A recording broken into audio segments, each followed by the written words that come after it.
안녕하세요. 사연에 빠지다의 DJ 민영입니다. 오늘 사연자는 시작이 어땠든 마지막만은 잘 마무리하고 싶었는데 결국은 다 망쳐버리고 말았다는데요. 과연 어떤 사연인지 들어보겠습니다. 오늘도 두 가지 사연 준비되어 있는데요. 끝까지 들어주실 거죠? 그럼 바로 시작할게요. 구독과 좋아요 잊지 말고 꾹 눌러주세요. 안녕하세요. 저는 40대 초반 여자입니다. 저는 결혼한 지 벌써 5년이 넘었어요. 사실 제가 결혼한 지 5년이 넘었다는 사실이 저 스스로도 놀랍기만 합니다. 남편과 한 방에서 한 침대에서 잔 게 몇 번 안 되다 보니 사실 지난 5년 동안 제가 유부녀라는 사실도 깜빡깜빡 하고는 했어요. 결혼 전과 달라진 거라고는 제게 시어머니가 생겼다는 거 말고는 크게 달라진 게 없었거든요. 저랑 같이 사는 남편은 굉장히 자유로운 사람이에요. 결혼 전에는 그런 모습이 좋아 연애도 하고 결혼도 했는데 살다 보니 힘든 순간도 있더군요.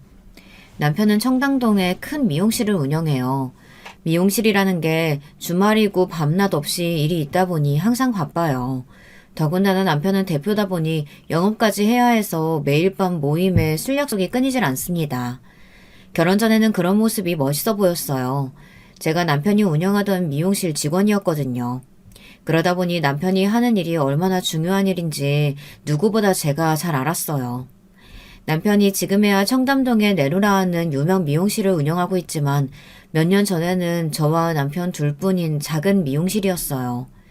제 실력과 남편의 영업 능력으로 우리는 미용실을 이만큼 키워냈습니다. 물론 시어머니의 도움이 있었어요. 손님이 늘기 시작하고 남편이 고정 고객을 끌어오고 나서 조금 더 넓은 공간으로 이사해야 했거든요. 남편은 결혼하기 직전에 시어머니께 돈을 빌렸어요. 청담동에 미용실을 차리는데 필요한 금액을 거의 다 빌렸습니다. 시어머님은 흔쾌히 빌려주셨어요. 하지만 조건이 하나 있었습니다. 결혼하면 시댁에 들어와 살라는 거였어요. 너희 미용실 차려준 돈, 너희 결혼시킬 때 집 사주려고 준비해놓은 돈이었어. 그런데 가게 차리는데 도와줬으니까 신혼집은 우리 집에 들어와서 살아라. 시어머니는 10년 전쯤 시아버지가 돌아가셔서 혼자가 되셨대요. 그 이후 시어머니가 좀 달라지셨답니다. 그전에는 그러지 않았는데 시아버지가 돌아가시고 나서는 자식에게 집착했대요. 더군다나 큰형이 결혼한 이후부터는 남편에게 결혼하지 말라고 했답니다. 평생 결혼하지 말고 엄마랑 살자고요. 남편이야 외로움을 많이 타는 엄마의 단순한 투정이라고 생각하는 것 같았지만 제가 보기엔 좀 과했어요. 마음 같아서는 월세를 살더라도 시댁에 들어가서 살고 싶지는 않았습니다. 그래서 처음엔 제가 혼자 살던 월세집에서 신혼살림을 시작하겠다고 했습니다. 제가 살던 집도 아직 계약 남았으니까 우선 거기서 시작해서 돈 좀 모이면 이사할게요. 그런데 시어머니는 생각보다 완강하게 나왔어요. 너 말 되게 쉽게 한다? 우리 아들이 왜 월세를 살아? 우리 아들은 그런 좁아터진 집에 살아본 적이 없어. 말도 안 되는 소리 하지 말고 그냥 우리 집에 들어와. 그게 싫으면 너희 친정에다가 돈 좀 달라고 하든지. 결혼 전에 시어머니를 많이 만나보지는 않았지만 만날 때마다 편하지는 않았어요. 시어머니는 남편에 대한 애정이 유별났습니다. 남편 말고도 위에 형이 하나 있는데 몇 년 전에 결혼하고 미국으로 발령이 나서 손주들까지 미국으로 가버렸다고 하더라고요. 그때 이후로 시어머니는 남편에게 더 집착하셨대요. 남편에게 결혼하지 말라고 하신 말도 그렇고 저에게 같이 살자고 하신 것도 그랬지만 뭘 하든지 시어머니께서 남편에게 1순위가 되고 싶어 하는 것 같았죠. 결혼 준비하면서도 시어머니와 남편과 같이 다닐 때 보면 이해되지 않는 행동이 많았어요. 드레스를 보러 가든 가구를 보러 가든 항상 따라오셨는데요. 시어머니는 항상 조수석에 앉아 계셨습니다. 시어머니는 항상 저더러 뒤에 타라고 하셨어요. 본인이 조수석에 앉아 남편을 챙기는 걸 좋아하셨죠. 어디를 가든 과일이나 간식을 싸와서 남편 입에 하나하나 넣어주셨어요. 어린아이처럼 티슈를 입까지 닦아주셨죠. 처음엔 막내 아들이라 더 애지중지 하시나 했는데 보다 보니 좀 과하더군요. 심지어 저를 의식해서 행동하는 것처럼 보일 때도 있었어요. 우리 아들은 내가 평생 먹는 거 입는 거 다 챙겨줘서 혼자 할 줄 아는 게 별로 없어. 세아가 네가 나처럼 옆에서 다 도와줄 때까지 네가 나랑 같이 살면서 배워야 할 게 많다. 하나하나 보고 다 배워. 30대 후반이 넘은 아들더러 자기 손으로 할 줄 아는 게 아무것도 없답니다. 저랑 결혼할 때까지도 시어머니는 남편의 속옷이랑 양말을 직접 다 손으로 빨아주시는 건 물론이고 아침마다 입을 옷이랑 양말까지 다 챙겨주셨대요. 거기다가 더 기가 막히는 건 남편이 몇 시에 들어오건 집에 들어와 씻으면 머리 드라이까지 해주셨다네요. 결혼 전 남편과 연애할 때는 상상도 못했던 일이에요. 남편이 워낙 성격도 밝고 긍정적이라 다른 모습은 보지 못했어요. 그렇다 보니 이야기를 들으면 들을수록 시댁에 들어가 살고 싶지 않았어요. 하지만 다른 방법이 없었죠.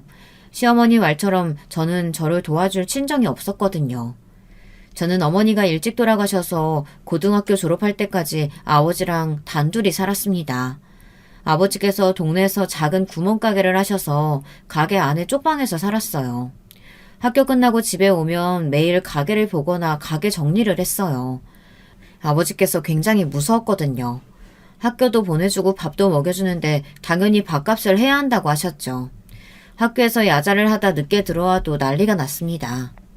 학교 끝났으면 일찍 들어와서 아버지 도울 생각을 해야지. 어디서 딴짓하다가 이제 들어와? 놀다 늦은 거 아니고 학교에서 야자하다가 늦은 거예요.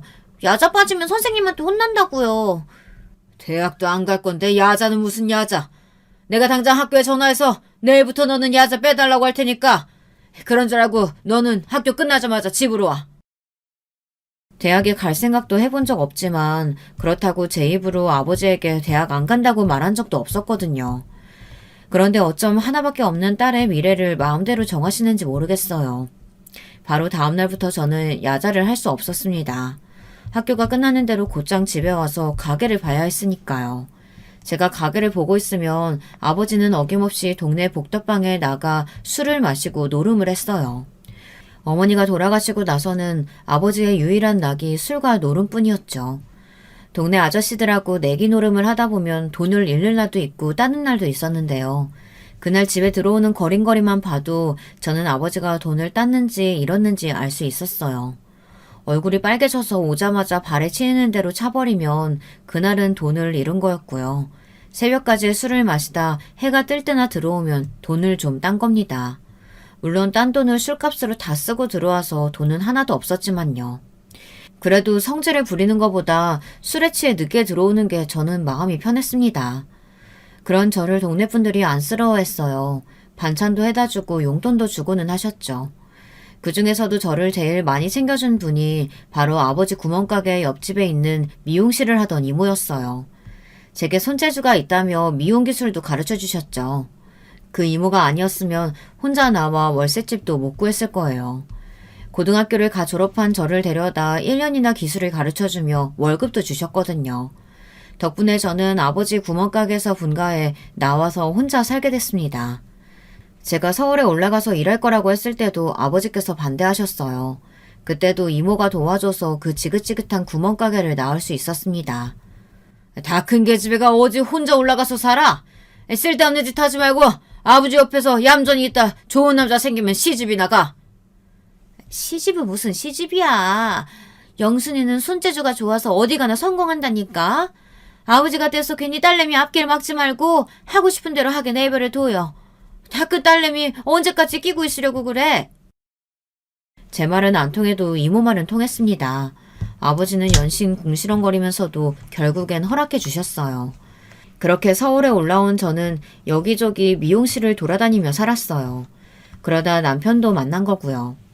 사실 서울에 올라와 남편을 만나기 전까지 제가 살아온 이야기를 하자면 제가 결혼을 하는 것도 용해요. 툭하면 아버지께서 노름하다가 여기저기 빚을 지어서 제가 갚아준 게 한두 번이 아니거든요. 타이밍도 기가 막힌 게 돈이 모일만 하면 사고를 쳐서 저는 적금을 들기만 했지 제때 받아본 적이 없습니다. 이런 상황이다 보니 제 형편의 결혼식을 올리는 것도 다행인데 집은 당연히 그림의 떡이었죠. 더군다나 결혼한다고 친정아버지께서 도와줄 상황도 아니었기 때문에 제가 살던 월세 보증금은 결혼 준비하고 나면 남는 것도 없었어요.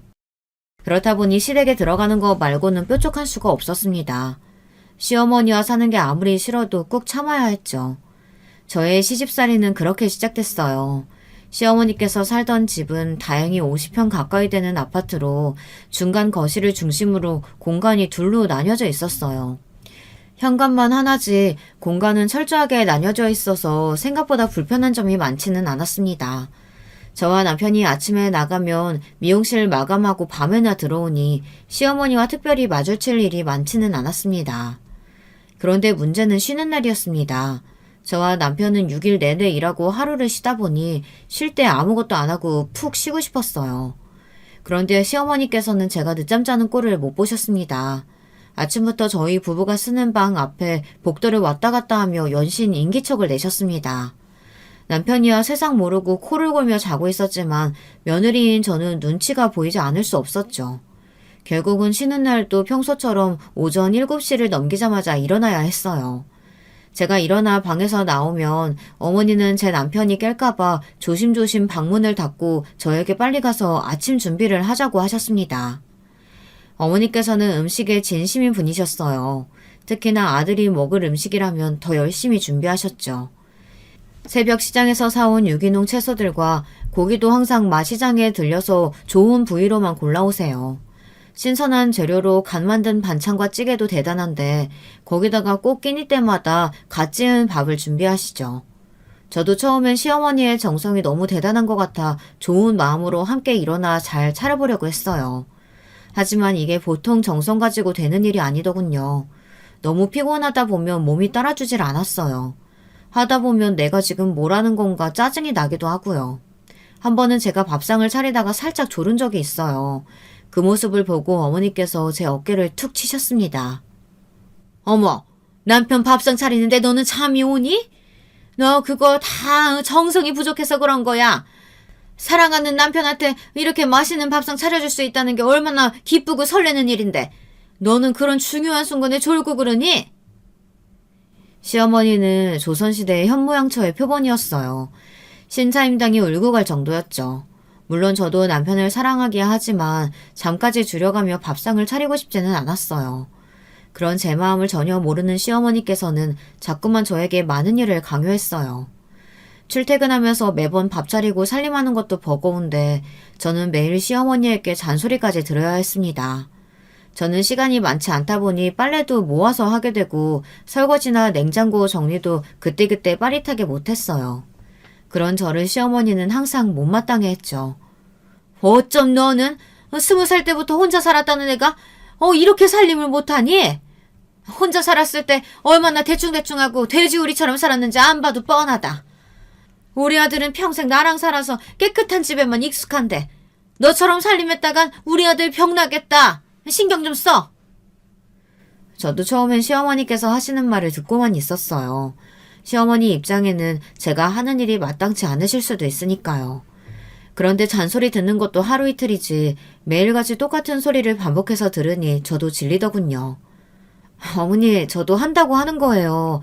그리고 이 집이 저만 사는 집도 아니고 어머니 아들도 똑같이 먹고 쓰는 집인데 왜 저한테만 그러세요? 어머님 아들한테도 똑같이 시키세요. 뭐야? 너 지금 설마 내 아들한테 집안일을 시키라는 거니? 네가 버젓이 있는데 우리 아들이 청소니 빨래니 하는 그런 허드렛 일을 왜 해? 우리 아들은 자기 머리도 한번 말려본 적 없는 애야. 아무리 귀한 아들이어도 그렇지 요즘 세상에 둘 다 똑같이 나가 일하는데 저만 왜 매일 남편보다 1시간이나 일찍 일어나 밥상을 차리고 설거지까지 해야 출근할 수 있는지 모르겠어요. 거기다가 퇴근하고 들어와서도 청소에 빨래에 시어머니 시중까지 들어야 했습니다. 이건 결혼이 아니었어요. 꼭 직업이 하나 더 생긴 꼴이었죠. 어머니, 도대체 언제적 이야기를 하시는 거예요? 수철 씨도 이제 조금 있으면 40이에요. 그런 사람이 자기 밥그릇 하나 안 치우고 머리도 하나 못 말린다는 게 자랑이라고 하시는 거예요? 네가 부모 사랑을 못 받고 자라서 뭘 모르나 본데 본디 부모 사랑을 듬뿍 받고 자란 애들이 원래 다들 그래. 에이그, 이래서 가정교육이 중요하다니까. 어미도 없이 큰 네가 뭘 알겠냐? 시어머니는 이중인격이에요. 상견례 날 저희 친정어머니께서 일찍 돌아가셨다는 이야기를 들었을 때는 저에게 너무 안쓰럽다고 앞으로 본인이 친정어머처럼 잘해주겠다고 하시더니만 결혼하고 난 이후부터는 툭하면 제가 엄마 없이 자란 걸 가지고 꼬투리를 잡았어요. 가정교육 어쩌고 운운하면서요. 제가 말로는 상대할 수 없었어요. 사실 신혼 초에는 시어머니가 문제지 남편이 문제라고는 생각 안 했어요. 시어머니의 행동이 과하다는 걸 남편도 알고 있었으니까요. 그런데 그게 다 착각이었습니다. 같이 일할 때나 연애할 때는 몰랐는데 남편은 빵점짜리 남편이더라고요. 일 말고는 할 줄 아는 게 아무것도 없었어요. 안 그래도 시어머니랑 사느라 눈치 볼 게 한두 개가 아닌데 남편마저 도와주질 않았어요. 사실 시어머니께서 제가 남편 미용실에 나가 일하는 걸 마땅치 않아 하셨어요. 특히나 퇴근하고 집에 와서 식사하다 미용실 얘기가 나와 저와 남편이 이런저런 이야기를 나누면 어김없이 시어머니는 끼어들었습니다. 가장이 하는 일에 여자가 나서서 이래라 저래라 하는 거 남들 보면 뭐라고 하겠니? 명색이 네 남편이 대표인데 아내 말에 쩔쩔매는 거 보면 직원들도 대표 만만하게 보지 않겠어? 사실 지금이야 미용실 규모가 커져서 미용사도 많고 데스크 직원도 있어서 제가 하는 일이 많지는 않아요. 하지만 처음부터 남편과 제가 함께 시작한 가게이다 보니 저에게도 큰 의미가 있습니다. 제가 관리하는 고객들도 많다 보니 일을 소홀히 할 수가 없었죠. 그런데 시어머니는 당신 돈을 투자해 만들어준 당신 아들 가게이니 저에게 신경 쓰지 말라는 소리를 대놓고 하셨습니다. 미용실이야 우리 이 대표가 어련히 알아서 잘하는데 뭘 그렇게 일일이 간섭하니? 너는 괜히 일에 나서지 말고 하루라도 빨리 애 가질 생각부터 해라. 시어머니는 제가 일을 그만두고 집에서 살림하며 아이를 키우기를 바라셨는데요. 하지만 저는 그러고 싶지 않았어요.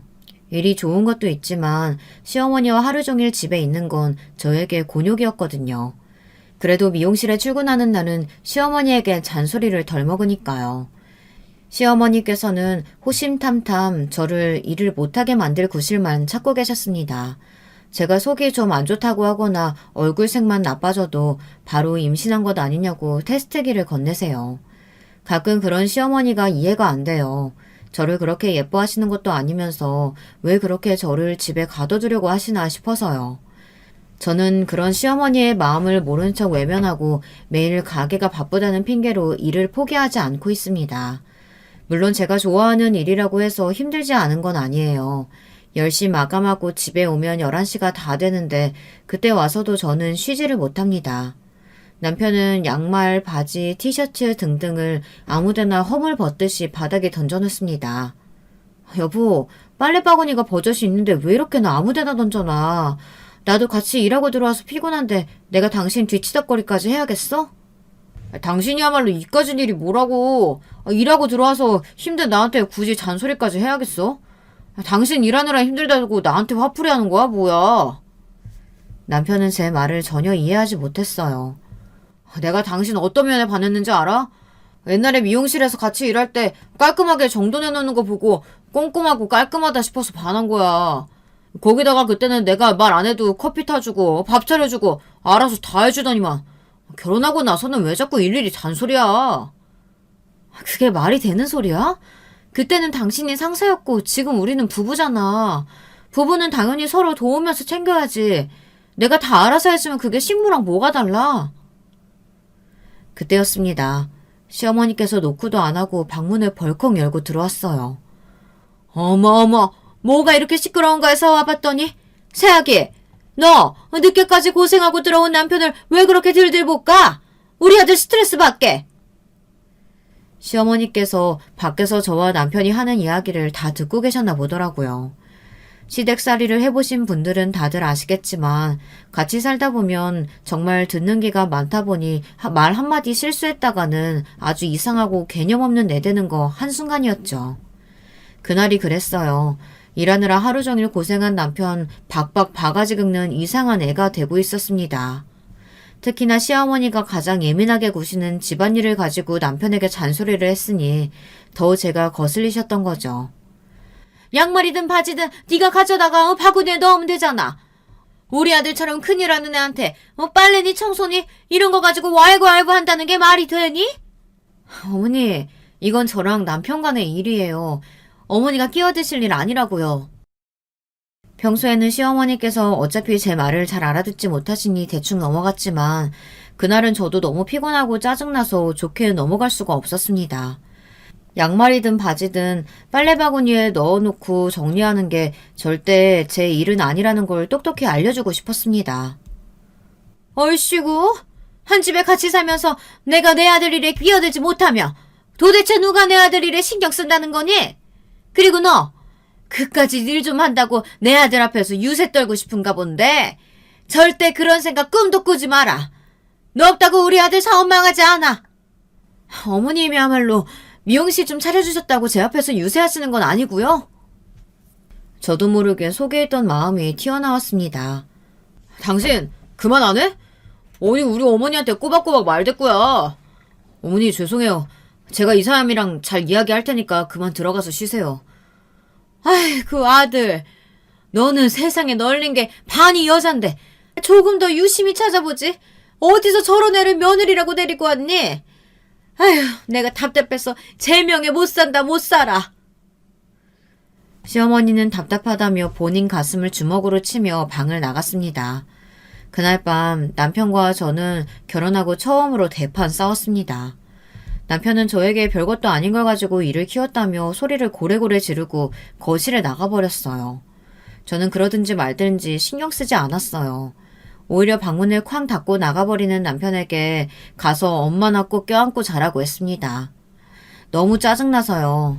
한 집에 셋이 함께 사는데 저는 꼭 혼자 사는 것 같았습니다. 오히려 혼자 살 때보다 훨씬 더 외로웠어요. 그래서 더 일을 그만둘 수 없었습니다. 당장 아이라도 생기면 좀 나을 것 같은데 그것 또한 마음처럼 잘 되지 않으니 제가 마음을 둘 곳이 없었어요. 그러던 중 좋은 일이 하나 생겼습니다. 몇 달 전부터 남편이 분점을 하나 더 내고 싶어 했어요. 제 생각도 마찬가지였습니다. 미용실이 워낙 잘 되다 보니 예약제로는 손님을 다 받을 수가 없었어요. 다른 동네에서 일부러 청담까지 오는 손님들도 많았고요. 분점을 내기만 하면 바로 자리를 잡을 수 있을 것 같았습니다. 새로 분점을 내는 건 저나 남편 모두 찬성이었지만 다른 데에서 의견 차이가 좀 있었어요. 남편은 저에게 분점을 맡으라고 했지만 제 생각은 좀 달랐어요. 저도 남편과 함께 미용실을 운영한 지 꽤 되기는 했지만 저는 미용사예요. 손님들을 상대하고 머리를 만지는 사람입니다. 하지만 남편은 단연간의 영업 노하우를 가진 사업가죠. 새로 오픈하는 가게에 남편이 가는 게 맞는다고 생각했습니다. 그런데 남편은 끝까지 우겼어요. 저와 청담점의 오래된 에이스 실장들을 다 데리고 분점으로 가라고 했어요. 청담점에는 지금 스텝으로 있는 직원들을 다 실장으로 승진시키겠다고요. 그래야 직원들 사기도 올라서 분위기가 좋답니다. 저는 이 사람이 웬일인가 싶었어요. 원래 돈 되는 일 아니고서야 직원들 생각하는 사람이 아니거든요. 지금 같이 일하는 실장들도 제가 몇 개월을 졸라야 실장으로 승진시켜주고는 했는데 희한했습니다. 남편도 이제 좀 나이가 들어서 주변 사람들을 챙기나 싶더군요. 청담점이야 이미 자리 잡았지만 성수점은 이제 시작하는 자리인데 고급 인력들이 가서 기반을 싹 다져줘야지. 청담점도 새로운 느낌이 필요하고. 당신 말도 틀린 말은 아닌데 그렇게 되면 청담점 기존의 오래된 단골들이 싫어하지 않겠어? 그러다 단골 다 빠져나가면 어쩌려고 그래. 청담에서 성수 얼마나 걸린다고. 단골들은 다들 당신이랑 실장들 따라서 가게 돼 있어. 당신도 내 영업 능력 믿지? 나 믿어봐. 그리고 당신도 언제까지 남의 머리만 만질 거야. 영업도 해야지. 남편은 거부할 수 없는 제안을 했습니다. 새로 낸 분점 명의를 제 명의로 해주겠다네요. 남편과 살면서 처음 있는 일이었어요. 지금까지 사업은 물론 차를 한 대 사도 항상 자기 명의로만 하던 사람이 웬일인가 싶었죠. 그렇게 해서 남편과 저는 새로 분점을 냈습니다. 그래도 사업은 생각보다 잘 됐어요. 남편 말대로 성수점은 금세 자리를 잡았습니다. 그런데 얼마 뒤 생각지도 못한 문제가 생겼어요. 생각보다 분점이 바빠져서 본점에 제가 신경을 잘 못 썼는데요. 본점 직원들에게 자꾸만 전화가 왔어요. 제가 분점으로 오면서 오래 일한 스텝 중 한 명을 남편이 실장으로 승진시켰는데 그 친구가 영 일을 못하나 봐요. 직원들 원성이 자자했습니다. 실력도 별로고 인성도 부족하다고요. 저는 아무래도 걱정이 돼서 그날 저녁 퇴근하고 남편에게 슬쩍 이야기를 했습니다. 새로 실장됐다는 유정씨 말이야. 나는 참 몰랐는데 사람이 좀 성격에 문제가 있다더라고. 스케줄 자기 마음대로 뒤집는 건 예산일이고 얼마 전에는 다른 실장 고객까지 뺏었었나 봐. 저도 제가 눈으로 본 일은 아니지만 그래도 직원들에게 들은 말이니 남편에게 전달해야 한다고 생각했어요. 남편도 눈치가 빠삭한 사람이니 모르지 않을 것 같아서요. 아, 오 실장? 아, 여자들은 아무튼 잘 나가면 그렇게 세물 낸다니까. 오 실장이 나이도 어리고 경력이 많지도 않은데 단골이 많아. 내가 설마 실력도 없는 직원을 승진시켰겠어? 내가 딱 보고 알았다니까. 꼭 당신 예전이랑 비슷해. 기술도 좋고. 남편이 원래 직원들 칭찬하는 사람이 아닌데 유독 좋게 봤나 봐요. 그럴 만한 실력이 있어서 그런 거니 저에게 신경 쓰지 말라고 했습니다. 다른 직원의 손님을 뺏었다는 것도 그 직원이 실력이 좋아서 손님이 담당자를 바꿔달라고 한 거래요. 그리고 출퇴근 스케줄 문제는 그 직원이 최근에 어머니가 좀 편찮으셔서 돌보느라 그런 거랍니다. 내가 언제 직원들 스케줄 바꿔주고 그러는 사람이야? 어린 친구가 혼자 일하랴고 어머니 돌보랴고 고생하는 것 같길래 내가 좀 도와줬어. 앞으로 우리 미용실에 당신처럼 중요한 직원 될 텐데 그 정도는 배려해야지. 남편은 참 계산적인 사람입니다. 절대 도움이 안 될 사람한테 배려를 했을 리 없어요. 저는 남편 말을 믿었습니다.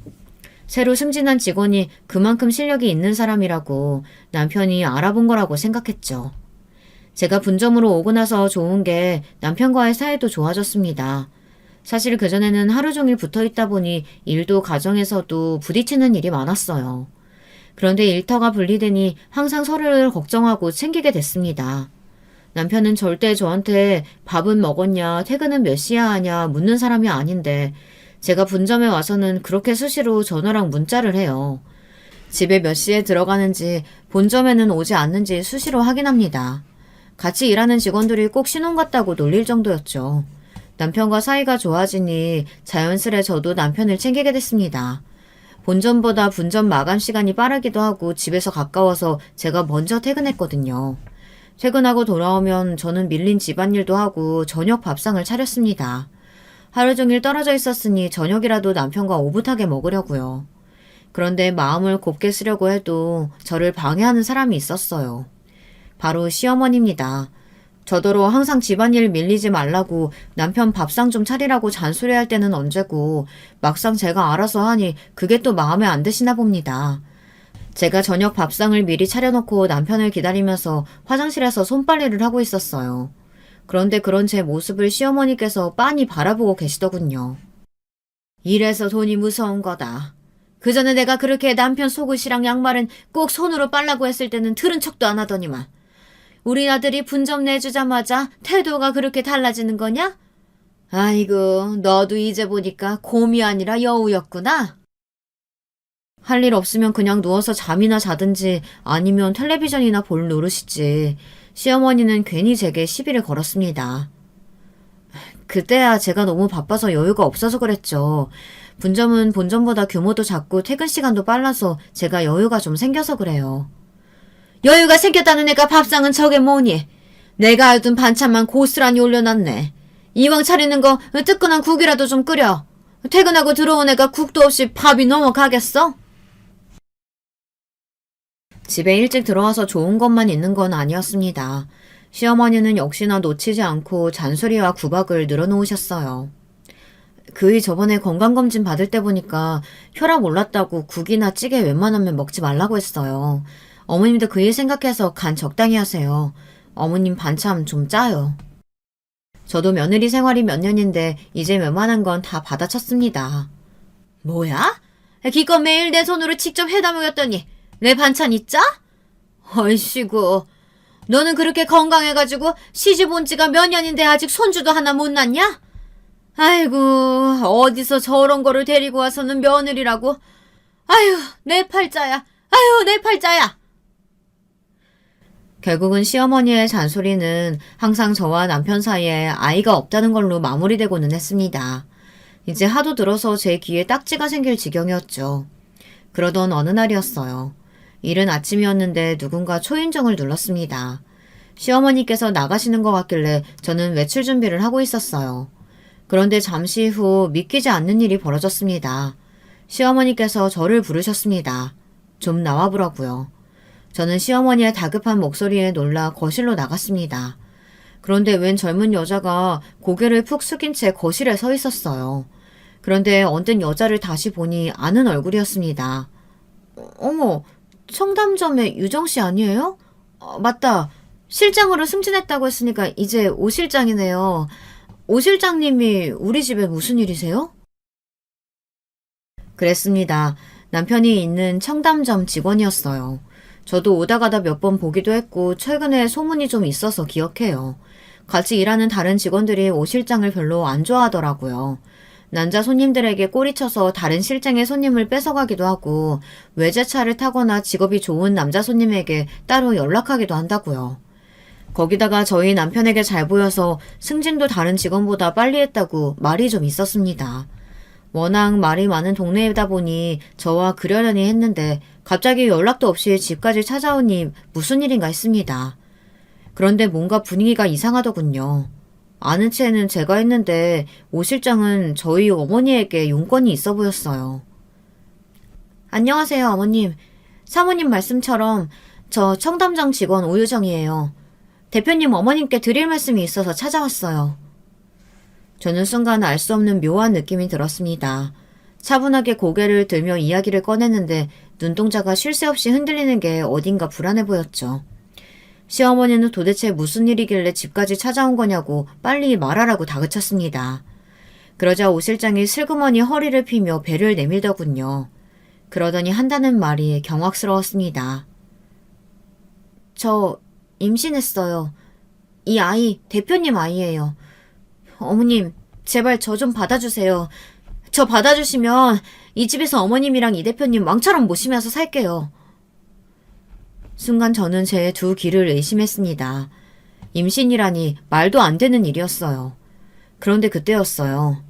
시어머니께서 오 실장, 아니 상간년 연의 배를 시그머니 내려다보았습니다.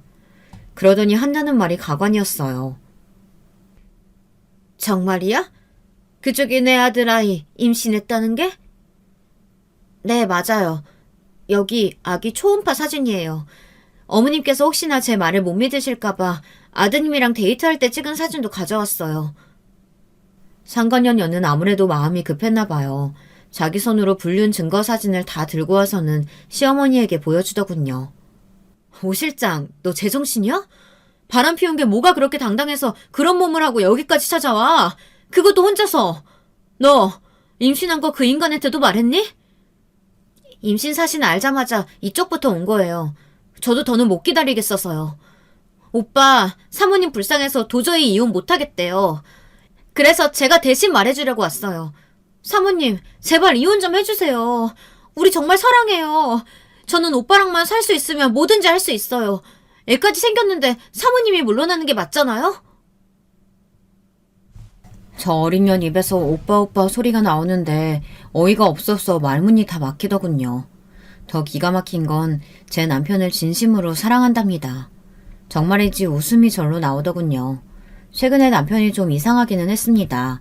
옛날에도 워낙 밖으로 돌고 저에게 자상하지는 않았지만 바람 피운다는 느낌은 없었거든요. 그런데 최근 몇 개월 사이에 남편이 저녁만 되면 핸드폰을 붙들고 살았어요. 전화만 오면 흠칫 놀라 나가서 받고는 했고요. 아무래도 이상해서 누구냐고 물으면 남편은 항상 제가 모르는 친구라고 둘러댔어요. 요즘 들어 돈 빌려달라는 친구놈들이 많다고 투덜거리면서요. 저는 남편의 말을 감쪽같이 믿었습니다. 그럴 수밖에 없는 게 최근에 남편이 저에게 유독 잘했어요. 저에게는 물론이고 얼마 전 친정 아버지께서 알코올 의존증이 심해서 요양원을 알아봤는데 그때 남편이 병원을 알아봐준 건 물론이고 병원비를 다 내줬어요. 그랬으니 저로서는 남편을 의심할 이유가 없었죠. 그런데 제가 대답을 하지 않고 멍하니 서 있자 곧바로 상간녀년이 다시 저를 쏘아붙였어요. 대표님, 저한테 진심이에요. 벌써 만난 지도 1년 넘었다고요. 거기다가 저 실장으로 승진시켜주려고 사모님이랑 다른 실장들 다 분점으로 보내버린 거예요. 그뿐인 줄 알아요? 우리 어머니 아프다고 하니까 매일 죽 사들고 병원에 병문안까지 갔어요. 저는 순간 어안이 벙벙해서 아무 말도 할 수 없었습니다. 벌써 둘이 만난 지 1년이 넘었고 남편이 저에게 분점을 넘긴 것도 다 저 상간녀년 때문이라네요. 그때였어요. 상간녀녀는 곧바로 시어머니의 팔을 붙잡았어요. 시어머니의 팔에 매달려 애걸복걸 사정했습니다. 본인을 며느리로 받아달라고요. 더 어이없는 건 시어머니의 태도였습니다. 당신의 팔에 매달려 있는 상간녀를 바라보는 눈빛이 예리했어요. 위아래로 꼼꼼히 훑어보고 계셨죠. 진짜 우리 아들 위해서라면 뭐든지 할 수 있어? 나랑 우리 아들을 왕처럼 대할 수 있고? 어머니, 지금 뭐 하시는 거예요? 제가 버젓이 여기 있는데 뭐 전현을 며느리로 들이기라도 하시겠다는 거예요? 시어머니가 멀쩡한 정신 상태가 아닌 거야 진작 알고 있었지만 이 정도인 줄은 몰랐습니다. 저를 버리고 상간녀년을 며느리로 들일 생각인 것 같았어요. 이왕 이렇게 된 거 나한테는 차라리 잘 됐잖아. 어차피 너 내 마음에도 안 들고 애도 못 낳는데 이 집에 더 있을 이유가 어딨어? 젊고 이쁜 애가 내 아들 새끼를 가졌다는데 지금이라도 너 이혼시키고 후다닥 재혼시키는 게 나한텐 이득이지. 순간 시어머니 입에서 이득이라는 말이 나오는데 온몸에 소름이 쫙 돋더군요. 더 떨어질 정도 없다고 생각했는데 아주 오만정이 뚝 떨어졌어요. 저는 시어머니와 더 말을 섞을 것도 없이 곧바로 남편에게 전화했습니다. 그리고 지금 당장 집으로 오라고 했어요. 집에 당신 여친 와 있으니까 지금 당장 집으로 튀어와. 안 그럼 지금 바로 내 변호사 부를 거니까. 으이그 저거 남편한테 말하는 꼬라지 좀 봐라. 마누라가 저러는데 어떤 남자가 좋다고 하겠어? 나 같아도 바람 피우지. 시어머니가 하는 말에 저는 순간 꼭지가 돌아버렸습니다. 아들이 바람을 피워서 상간녀한테 애까지 임신시켰다는 소리를 듣고도 어떻게 저렇게 뻔뻔할 수 있을지 모르겠어요. 아무리 양심이 없어도 그렇지 제가 이 집 며느리로 살아온 세월이라는 게 있는데 저렇게 모질게 구는 꼴을 보니 저도 참을 필요가 없겠더군요. 이 인간 오면 자기 입으로 말하게 하려고 했는데 안 되겠네요. 내가 그냥 이야기해야지. 좋아요. 그러니까 어머님은 지금부터 제가 아니라 저기 있는 전현을 며느리로 생각하시겠다는 거죠? 그럼 지금 이 순간부터 저는 어머님 며느리 아닙니다. 뭐래? 애도 못 낳는 주제에 어디서 건방지 소리 하고 있어? 제가 그렇게 내가 애를 가질 수 없어서 애를 안 낳는 게 아니라고 몇 번이나 말했는데도 시어머니는 자기 마음대로 제가 애를 못 가는 것처럼 구박했어요. 저는 막무가내 행동이 지긋지긋했습니다. 그래서 제가 저 개념 없는 아줌마의 정신을 번쩍 깨워주기로 했습니다. 아줌마, 정신 차리세요. 전혀 뱃속에 있는 애 아줌마 손자 아니에요. 왜냐면 아줌마 아들 무정자증이거든요. 씨 없는 수박이라고요. 순간 집안에 정적이 흘렀습니다. 그리고 잠시 생각에 잠겨있던 시어머니께서 말도 안 된다며 제게 달려들었어요. 제게 거짓말하지 말라고 멱살을 잡았습니다. 애를 못 낳는 건 넌데 왜 자기 아들에게 말도 안 되는 소리를 하냐고요. 저는 기가 막혀서 힘없이 제 멱살을 잡은 시어머니를 미쳤습니다. 그러고는 똑똑히 한 번 더 말해줬어요. 야 상간녀, 네가 말해. 네 뱃속의 새끼 이 집 핏줄 아니잖아. 네가 뭘 모르나 본데 이 집 대단하신 아드님께서 무정자증이야. 내가 병원에서 직접 들었다니까? 그때였어요. 얼마나 마음이 급했는지 남편이 우당탕탕 신발을 벗어던지고 집에 들어왔습니다. 그러고는 거실에 버젓이 서 있는 상간녀를 보고 놀라서 황급히 제 앞에 무릎을 꿇었어요. 그러더니 한다는 소리가 가관이었습니다. 여보, 나 아니야. 당신도 오 실장 알잖아. 나 당신 두고 절대 바람 피우고 그럴 사람 아니야. 남편은 뒤늦게 나타나 뒷북을 시원하게 쳤습니다. 절대 바람이 아니라고 우기면 끝날 일이라고 멍청하게 생각했나 봐요. 그 순간 시어머니께서 무릎을 꿇고 앉은 남편에게 달려갔습니다. 아들, 너 똑똑히 말해봐. 너 정말 무정자증이야? 전혀 말이 사실이냐고! 어머니가 그걸 어떻게... 여보, 설마 당신이 말했어? 그거 우리 평생 비밀로 하기로 했잖아. 그랬습니다. 저와 남편이 결혼한 지 한참 됐는데도 아이가 생기지 않으니 시어머니께서는 걱정이 이만저만이 아니었어요. 제가 나이가 많아서 애가 생기질 않는 것 같다며 그렇게 구박을 하셨거든요. 그래서 작년에 남편과 난임센터에 다니며 이런저런 검사를 했습니다. 그런데 병원에서 말도 안 되는 소리를 듣게 됐어요.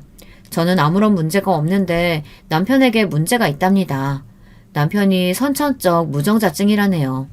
남편은 진단을 받고도 인정하지 않아 몇 번이나 다시 검사를 받았어요.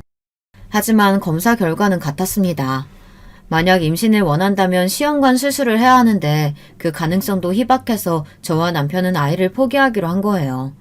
사실 당시에 저도 남편의 무정자증 진단을 듣고 너무 힘들었어요. 남편이 알고도 저를 속인 게 아니라 뒤늦게 결혼 이후 알게 된 사실이니 저도 남편을 원망할 수가 없었거든요. 저도 무조건 아이를 낳겠다고 계획한 것은 아니었지만 그래도 남편과의 사이에서 아예 아이를 가질 수 없다고 생각하자 마음이 무거웠습니다. 더군다나 시어머니께서 아이를 원하셨으니까요.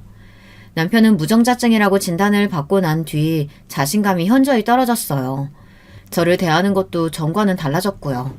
그래서 남편이 무정자증이라는 사실은 저만 알고 있기로 했습니다.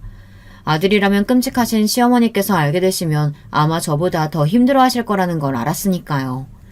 그래서 시어머니께는 그냥 아이를 안 낳기로 했다고 말씀드렸던 건데 시어머니는 그때부터 제가 아이를 못 가져서 못 낳는 걸로 몰아가더군요. 저는 안 그래도 속상한데 시어머니까지 그러시니 그냥 애써 모른 척 외면하고 살았던 거예요. 시간이 지나면 자연스레 괜찮아지겠지 기대하면서요. 남편이 저에게 미안해하는 것도 싫어서 애써 티내지 않았습니다. 그런데 그런 저를 배신하고 바람을 피우다니요. 도저히 용서할 수가 없었습니다. 아이고, 그럼 정말 전혀 뱃속에 있는 애가 네 애가 아니라는 거야? 아이? 아이라니, 오 실장, 너 임신했어? 어떡해? 남편은 임신이라는 소리를 듣자마자 눈이 휘둥그레졌습니다. 당연한 일이었죠. 바람을 피우는 동안 둘이 얼마나 서로 애틋하고 좋았겠어요. 그런데 오 실장 년이 지금까지 한 게 다 연기이고 본인을 기만한 행동이었다는 사실을 알게 됐으니 배신감이 어마어마했겠죠. 지금의 저처럼요. 아이고, 이걸 어쩌나? 그러게 저 어린애가 당신을 진심으로 사랑하는 줄 알았어? 유정이 쟤 잘생긴 손님들 번호만 따고 다니는 애야. 너무 뻔하잖아. 당신 돈이 욕심났던 거지. 난 여기서 빠져줄 테니까 둘이, 아니 세 분이 알아서 정리 잘 하세요. 여보, 자기야, 왜 이래? 나 쟤랑 아무 사이도 아니라니까? 저런 천박한 애랑 내가 미쳤어? 야, 너 어디서 사기를 쳐? 당장 안 꺼져? 남편은 쓰레기 중에 쓰레기였습니다. 상간녀 오 실장이 본인을 속였다는 사실을 알자마자 내쳐버렸어요. 그러게! 우리 아들이 그럴 리가 없는데 어디서 저런 근본도 모르는 애가 기어들어왔어? 아가, 우리 오늘은 나가서 외식할까? 이 재미가 쏠게. 와, 1시간 사이에 도대체 저에게 무슨 일이 생긴 건지 모르겠어요. 믿었던 직원의 사기, 남편의 불륜, 시어머니의 배신, 잠깐 사이에 인간의 가장 밑바닥을 경험하고 말았습니다. 저도 시어머니가 싫었어요. 남편의 마마보이 기질도 싫었습니다. 하지만 제가 선택한 사람이고 가족이니 제가 잘하고 노력하다 보면 언젠간 서로의 허물도 받아주고 이해하는 진짜 가족이 될 수 있을 거라고 기대했습니다. 그런데 제가 아주 잘못 알고 있었어요. 역시나 사람은 고쳐 쓰는 게 아니었습니다. 저는 그제야 정신이 번쩍 드는 것 같았어요. 여기서 벗어나야겠다. 이 인간들과 다신 상종하지 말아야지. 그런 생각만 들었습니다. 저는 그대로 방에 들어가 짐부터 쌌습니다. 짐을 들고 거실로 다시 나왔을 때 상간녀년이 울며불며 남편에게 매달려 있더군요. 남편은 마치 더러운 오물을 뒤집어 쓰기라도 한 것처럼 상간녀를 매몰차게 밀었어요. 시어머니는 마치 쓰레기를 치우듯 그런 상간녀를 끌고 밖으로 나갔습니다. 상간녀는 자기한테 어떻게 이럴 수 있냐고 버텼지만 소용없었습니다. 그 모습을 보는데 이제는 웃음도 나오질 않더군요. 저는 뒤도 안 돌아보고 거실을 가로질렀습니다. 조만간 이혼 서류 보낼게. 다음엔 법정에서 봐. 여보, 왜 이래? 나 당신이랑 못 헤어져. 남편은 끝까지 구질구질했습니다. 집을 나가려는 제 앞을 가로막으며 못 나가게 했어요. 저는 인상이 저절로 구겨졌습니다. 이 정도로 부끄러운 줄도 모르는 인간이랑 지금까지 산 건가 사무치게 후회가 됐어요. 저는 너무 화가 나서 남편의 얼굴에 가래침을 모아 콱 뱉어버렸어요. 그때 상간녀를 해결하고 들어온 시어머니가 달려와 난리를 쳤습니다. 아무리 그래도 귀한 남편 얼굴에 침을 뱉냐고요. 귀하기는 얼어 죽을. 쓰레기에 침 좀 뱉었다고 뭐 더 더러워지겠어요? 어차피 이미 구린내가 진동하는데. 저는 그대로 거지 같은 시댁을 나와버렸습니다. 캐리어를 끌고 내려가는데 그 어떤 날보다 속이 다 시원하더군요. 이럴 줄 알았으면 진작 나올 걸 그랬어요. 그날 이후 어떻게 됐냐고요? 사실 저는 그 전과 다르지 않게 살고 있어요. 물론 시댁에서 나와 작은 원룸을 구해 살고 있습니다. 원룸이라도 혼자 사니 마음이 편해서 전보다 훨씬 더 행복해요. 일도 전보다 더 잘 되는 것 같고요. 하지만 그 집을 나온 이후로 고민이 많아 사연을 보내게 됐습니다. 남편과의 이혼 소송은 거의 다 끝나가요. 문제는 재산 분할 문제입니다. 새로 낸 성수점이야 제 명의로 되어 있으니 당연히 제 거였죠. 그런데 저는 청담 정도 갖고 싶었습니다. 남편과 살면서 행복했던 일이라고는 하나도 없는데 위자료라도 받아야겠어요.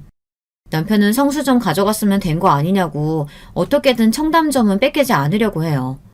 저희 쪽 변호사님은 이미 남편이 바람을 피워 이혼 사유를 만들었다는 증거를 제출한 상태지만 아직 최종 판결이 나지 않았습니다. 변호사 말이 청담점까지 받기는 쉽지 않을 거래요. 다른 큰 귀책 사유가 있지 않으면요. 그래서 저는 고민 중입니다. 아직 남편이 무정자증이라는 사실은 공개하지 않았어요. 변호사님은 남편이 무정자증이라는 사실을 숨기고 결혼했다고 주장하자고 했습니다. 증거는 찾으려고 하면 차고 넘친다고요. 그렇게 되면 청담점을 뺏어오는데 훨씬 더 유리하다고 했습니다. 저는 아직 결정하지 못했어요. 사실 병원에 남편과 함께 갔을 때 의사가 무정자증이라고 이야기를 하며 남편에게 물었어요. 남들보다 2차 성징이 늦었을 수도 있고 신체적인 특징이 좀 달라서 알았을 수도 있다고요. 그때 남편이 의사에게 화를 내며 본인은 전혀 몰랐다고 소리를 질렀습니다. 그때야 남편이 안쓰러워서 그냥 넘어갔지만 지금은 저도 고민이 돼요. 남편처럼 자기밖에 모르는 인간이 혹시나 그 전에 알고도 나에게 속인 건 아닐까 의심됩니다. 하지만 한편으로는 제가 제 욕심 챙기겠다고 남편의 상처를 만천하에 공개하는 꼴이 되는 거니 마음이 편하지만은 않습니다. 어차피 둘이 살기 싫어서 하는 진흙탕 싸움이지만 이렇게까지 해야 하나 싶기도 하고요. 여러분들의 생각은 어떠세요? 제가 남편의 모든 치부까지 다 공개하고 뺏을 수 있는 건 다 뺏어보는 게 제 속이 시원해지는 길일까요? 저는 잘 모르겠습니다. 얼마 뒤에 최종 판결을 앞두고 있는데 아직도 결정하지 못했어요. 인생 선배님들께서 제가 어떻게 하면 좋을지를 판단하셔서 의견을 좀 댓글로 남겨주세요. 댓글 하나하나 세심하게 읽어보고 저도 조금 더 고민해보도록 하겠습니다. 끝까지 저의 이야기 들어주셔서 감사합니다. 여러분의 가정은 언제나 평온하시길 바랄게요. 여러분, 두 번째 사연 시작하기 전에 좋아요, 구독 꼭 눌러주실 거죠? 그럼 두 번째 사연 바로 시작합니다. 안녕하세요. 저는 서울에 살고 있는 40대 워킹맘입니다. 일하는 엄마라서 그런지 늘 바쁘긴 하지만 가끔은 제 얘기를 누군가에게 털어놓고 싶을 때가 있더라고요. 여기에서 본인 얘기들을 하시는 분들은 이런저런 반응도 들을 수 있으니 그런 것들이 부럽기도 했었어요. 제가 사연을 보내게 된 건 다름 아닌 우리 시댁 때문이에요. 아마 다들 예상하실 듯한 그분의 얘기는 아니에요. 예를 들어 시어머니라던가 시아버지 같은 부분들이 문제가 돼서 그런 건 아니고요. 제 손아래 동서 때문이랍니다. 저와 5살 차이가 나는 동서는 사실 처음 만났을 때도 인상이 아주 특이하긴 했었어요. 정말 고생 한번 안 해본 예쁜 아가씨 같기도 했지만 뭔가 말투도 되게 당돌했었거든요. 아, 안녕하세요. 저기 민우씨 형님 부인분? 언니? 아, 뭐라고 불러야 되지? 자기야, 민우씨, 나 뭐라고 해야 돼? 알려줘 얼른. 첫 만남에 호칭도 제대로 생각지 않고 대충 저렇게 말을 하는 거예요. 사실 그 남편 될 사람인 우리 서방님이 안 가르쳐준 탓도 있었지만 보통 집에서는 저런 거 알려주지 않나요? 그보다 처음 만났다고 해도 자기랑 이제 가족으로 지낼 사이인데 첫 대면부터 모든 게 너무 자기 마음대로고 예의 없게 느껴지더라고요. 일단 제가 나이나 뭐나 윗사람이니까 감안하고 편히 말을 걸긴 했는데 뒤에 돌아오는 반응도 되게 깜찍하더군요. 이제 우리 호칭은 형님 동서로 부르게 될 것 같아요. 저기 일단은 오늘 어머니께서 음식을 다 한다고 하셔서 우리는 커피 정도만 준비하면 되는데요. 동서라고 부를게요. 동서가 커피 준비할래요? 제가 과일 좀 사왔으니까 요거 깎아둘게요. 제 딴에는 동서에게 이런저런 부담을 처음부터 주고 싶지 않아서 배와 사과 같은 과일 깎는 건 제가 하겠다고 했거든요. 동서는 편안하게 물 끓이고 커피 타두는 정도만 하면 되니까 별일 아니라고 생각했어요. 근데 대답을 들어보니 저도 모르게 슬쩍 얼굴이 굳는 거예요. 아, 커피요? 네? 근데 저 커피 못 마셔요. 커피 마시면 잠 못 자고 숨 헐떡거리고 얼굴 빨개지거든요. 그래서 친구들 만나면 저는 맨날 커피 말고 과일 주스 마시는데요. 뭐지? 형님? 형님이라고 부르는 거죠? 형님 혹시 과일 주스 같은 건 따로 안 사오셨어요? 저 오렌지 주스 좋아하는데? 아니 뭘 어쩌자는 건지 제가 무슨 시켜서 사오는 사람도 아니고 자기 친구한테 편히 말하듯이 너무 아무렇지 않게 말하는 거예요. 미안한 기색도 조금도 없어 보였고 미안한 기색이 있다고 해도 문제 아닌가요? 그 정도는 자기가 신경 쓰는 게 맞지 않나 싶더라고요. 하지만 황당한 마음을 좀 누른 다음 다시 말을 했어요. 그런 부분은 생각을 못했네. 동서는 커피를 못 마시는구나. 내가 따로 사오진 않았는데 필요하면 저기 아래 마트 가서 사오시면 될 것 같아요. 일단은 어른들은 대부분 커피로 통일할 것 같고요. 지금은 아니고 이따가 밥 먹고 난 다음에 준비하면 될 거예요. 그러자 동서는 또 제 말을 듣자마자 너무 철없이 자기 남편 서방님을 마구 불러대는 거예요. 네네 알겠어요. 자기야! 아니 민우씨! 나랑 마트 좀 갔다 오자. 여기 커피밖에 없대. 나 오렌지 주스 아니면 자몽 주스 먹을 건데. 자기는? 암튼 걸어가긴 귀찮으니까 빨리 차 타고 가자. 차 끌고 나와 얼른. 그러면서 어머니가 준비하시는 거 같이 도울 생각은 않고 대뜸 마트부터 간다는 거예요. 정말 어이가 없었지만 첫 만남이고 하니 붙잡고 말하기도 그렇고 그리고 대체 이게 뭐라고 제가 불러서 하나하나씩 말해야 되는지도 모르겠더라고요. 이후에도 동서의 이런 판을 깨는 돌발 행동들은 계속됐습니다. 사실 저희는 가족들끼리 여행 같은 거 잘 하지도 않고 당시 제가 결혼 5년 차였는데도 한 번도 다녀온 적이 없었어요. 아버님도 몸이 좋지 않으셔서 다리도 불편하시고 어머니는 젊은 사람들이랑 어울리는 것을 썩 쉽게만 생각지 않으시더라고요. 몇 번 제안을 했을 때도 괜찮다고 하셨고요. 그런데 어느 날 갑자기 정말 너무 당황스럽게 동서가 단톡방을 만든 거 있죠. 이때 회사에서 일하다가 여기저기서 깨지고 정신없던 저는 난데없이 카톡에 무슨 50몇 개가 와 있는 걸 보고 기겁을 했어요.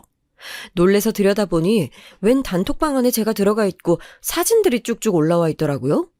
자세히 보니 동서가 여행을 가자면서 시댁 가족들이 모인 방을 만든 거예요. 그러면서 거기 있는 사진 속 장소들 중 고르셔라 어째라 얘기를 하고 있더군요. 전 너무 당황해서 곧장 동서에게 전화를 걸었어요. 저기 동서 바쁘지? 다름이 아니고 지금 만들어둔 단톡방 말이야. 이게 뭐야? 우리는 이런 단톡방 만들어서 뭐 해본 적이 없는데. 나 회사에서 일하다가 조금 놀랬어. 뭐 때문에 이거 만든 건지 설명해 줄 수 있을까? 전 웬만해서 시댁 고부 갈등이나 형님 동서 갈등이니 그런 구도는 만들고 싶지 않기에 최대한 정중하게 그리고 약간은 거리가 있는 상태로 물어봤어요. 그런데 동서는 정말 세상 너무 맞고 발랄하게 자기만의 생각으로 말을 하는 거예요. 속 터져 죽겠더라고요, 진짜. 제가 초반부터 느꼈던 그 묘한 불안감, 어디로 튈지 모르는 그 활발함은 역시 정상적인 게 아니었어요. 형님, 단톡방이요? 이번에 저희 결혼한 지 반년이 지났고 곧 여름이니까 가족들끼리 여행 가면 좋을 것 같아서요. 민우 씨가 가족들끼리 놀러 가본 적이 한 번도 없다고 했거든요. 얼마 전에 저희 친정 가족들이랑도 여행 다녀왔으니까 이번엔 시댁이랑도 가보자고 했어요. 민우 씨도 너무 좋아하고 어머니도 너무 좋아하실 것 같아요. 형님 갈 수 있으신 거죠? 여기서 얼마나 진땀이 나던지 심지어 어머니 반응도 안 물어본 것 같더라고요. 제가 통화하면서 카톡방을 쓱 훑어보니 어머니 아버님은 대답을 안 하고 계신 상태였어요. 동서 어머니랑은 얘기 아직 안 해본 거지. 동서 말 맞다나 우리는 시댁 가족들끼리 여행을 다녀본 적은 없어. 근데 그렇게 필요하다고 여기지 않아서야. 우리도 시도는 했었는데 부모님도 딱히 상관없다고 명절에 만나는 정도로 괜찮다고 하셨거든. 그리고 아버님 다리도 불편하신 건 자기도 알잖아. 어디 멀리 움직이시는 걸 못하셔. 외부에서 식사도 힘들어하시고. 아무튼 이런 거는 일단 상의를 하고 만들었으면 좋을 것 같은데. 저는 이런 말을 하면서도 진짜 뭔가 거절을 하고 부정적인 상황을 뜻할 때 그게 얼마나 힘든 건지 체감하게 됐어요. 뭔가 일을 벌리는 거야 쉽지만 그런 사람에게 대고 안 된다고 말할 때 너무너무 폼이 들고 눈치 보게 되더라고요. 좀 알아들어 주었으면 좋겠는데 생각 외로 동서도 고집이 대단했어요. 아, 왜요? 이번에 기회 만들어서 가면 되죠. 그리고 아버님이요? 차로 돌아다니면 되지 않을까요? 저희랑 형님네랑 번갈아서 아버님 모시면 될 것 같은데요? 우리 차이나 형님네 차에 타시게 하고 돌아다니면 되잖아요. 아버님 다리 아프시다고 여행도 못 다니시고 너무 안 됐어요. 민호 씨가 너무 안타까워하더라고요. 자식들 중 누구도 아버지 모시고 어디 다닐 생각 못 했다고. 이번에 우리 친정이랑 다니면서 슬퍼했어요. 그러니까 이번에 꼭 시간 내서 가요, 형님. 네? 와, 이렇게 막 밀어붙이는데 안 갈 수도 있다는 것은 전혀 계획에 없는 것 같더라고요. 결국 이 흐름에서 도저히 벗어날 수 없었던 우리는 거의 끌려가듯 여행을 가게 됐습니다. 하지만 왠지 모르게 불안불안했던 제 예감은 조금도 틀리지 않았어요. 뭐 친정 가족들과도 가봤다면서 아무것도 걱정하지 말고 회비만 내라고 했었거든요. 그래놓고서는 첫 단추부터 잘못 끼워진 거예요. 일단 출발하는 당일부터 동서와 서방님은 아주 크게 한바탕 싸웠는지 시댁 앞에서 차갑고 모였을 때도 표정이 장난 아닌 거예요. 동서는 어머님 아버님이 앞에 계신데도 불구하고 자기 남편한테 엄청 틱틱거리면서 뭐라고 하더군요. 자기가 이거 책임진다고 했잖아. 아, 왜 숙소를 지금 얘기하는 건데? 난 이거 말고 야외 수영장까지 있는 거 말했는데, 아, 이게 뭐야? 계획 다 망가졌잖아. 사진 찍을 것까지 다 챙겨왔는데. 그러면서 동서는 짜증을 냈고 서방님은 서방님대로 꽤나 곤란한 얼굴을 하고 있었어요. 보다 못한 제가 중재에 나섰고 다른 것들은 다 체크가 되어 있는지 물었는데요. 이거 답하는 내용마다 정말 가관도 아닌 거예요. 동서, 일단 숙소 예약은 된 거잖아. 그럼 됐어. 갈 때는 우리가 아버님 모시도록 할게. 차에 자리가 한 좌석밖에 없긴 하지만 돌아올 때는 동선에 모시면 되겠어. 그리고 가서 다닐 때에도 그때그때 다르게 어머님이나 아버님 각각 모시면 될 것 같고 이제 슬슬 출발해야 되지 않을까? 그러자 동서는 그제야 울 것 같은 얼굴로 저에게 이건 아니라고 말을 하는 거예요. 와, 진짜 하늘이 노래지더라고요. 어? 우리가요?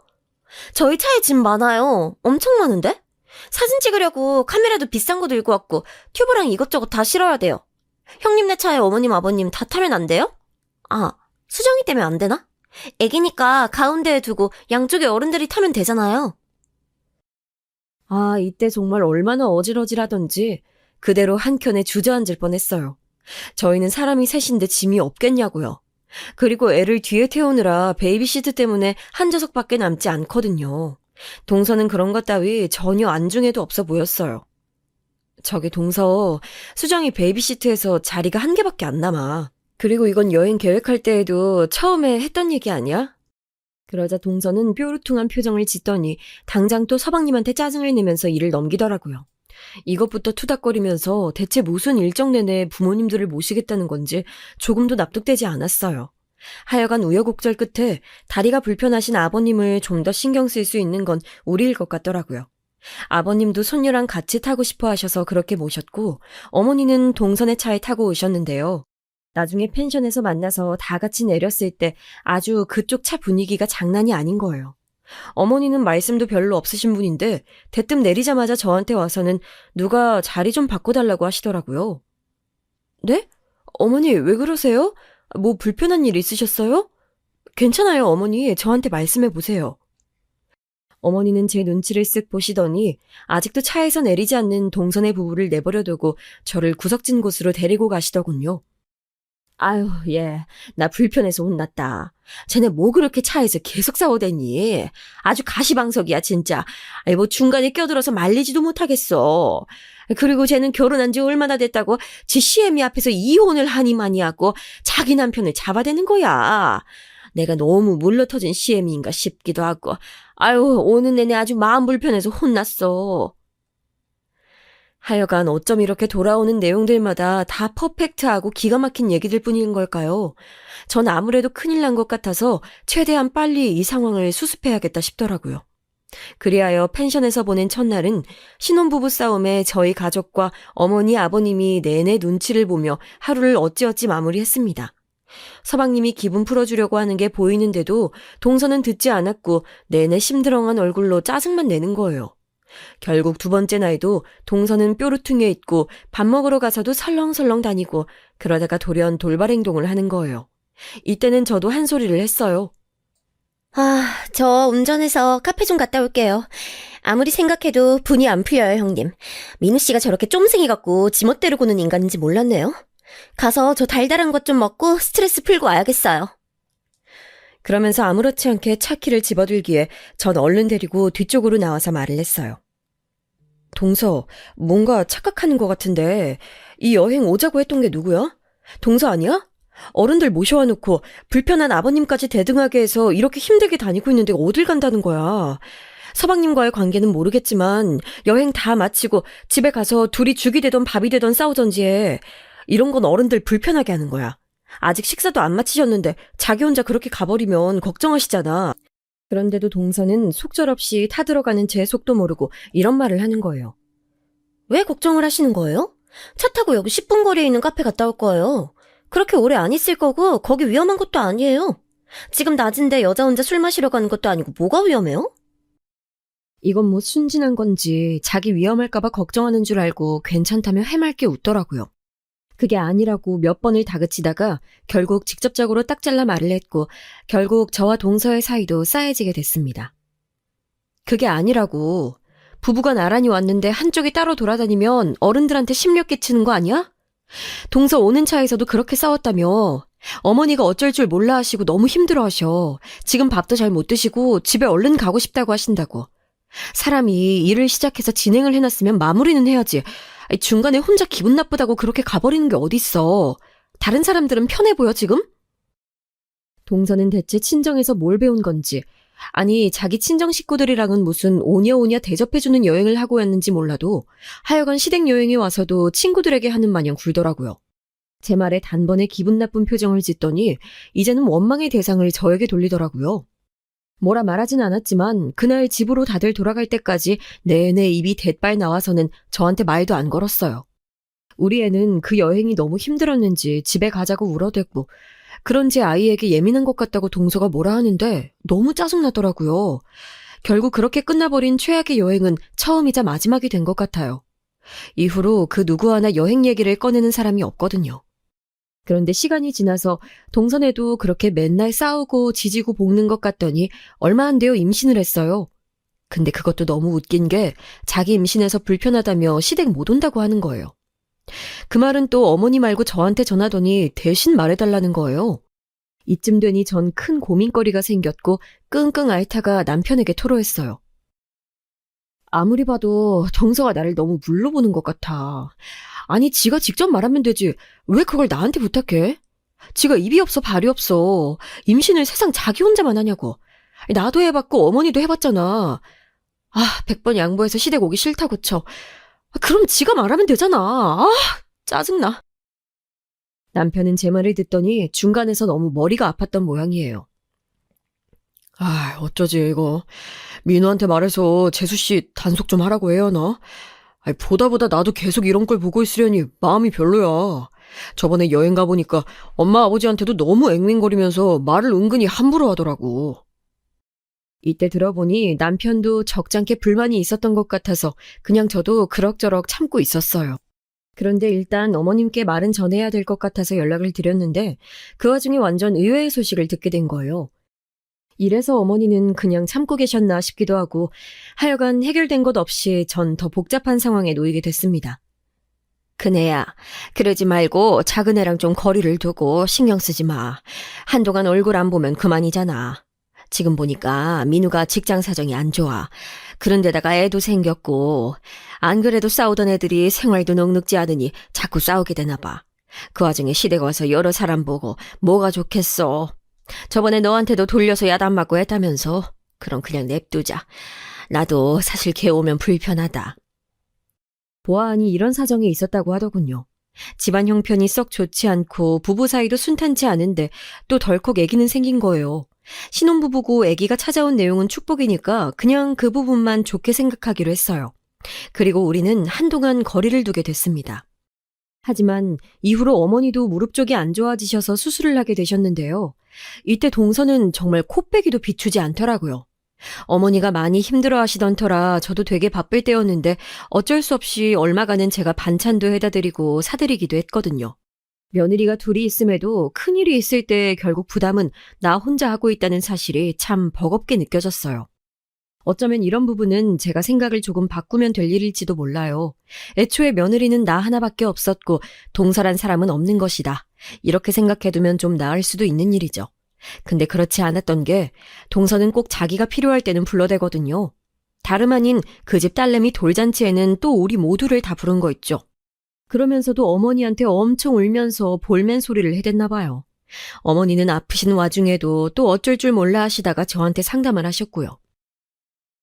어머니, 그러니까 동서가 어머니한테 돌잔치할 비용을 보태달라고 했다는 거죠? 아, 진짜 기가 막히네. 아니, 얼마나요? 어디서 할 건데 돈을 달라는 거예요? 빌려달라는 거예요? 아니면 눈 딱 감고 그냥 달라는 거예요? 제 예상과 크게 다르지 않게 동서는 어머니한테 돈 달라 소리를 했더라고요. 돌려서 말하지도 않고 직구로 던졌다네요. 아유, 하나밖에 없는 딸내미 돌잔치 해야 되는데 민우가 돈이 얼마 없는 것 같다고 계속 울더라고.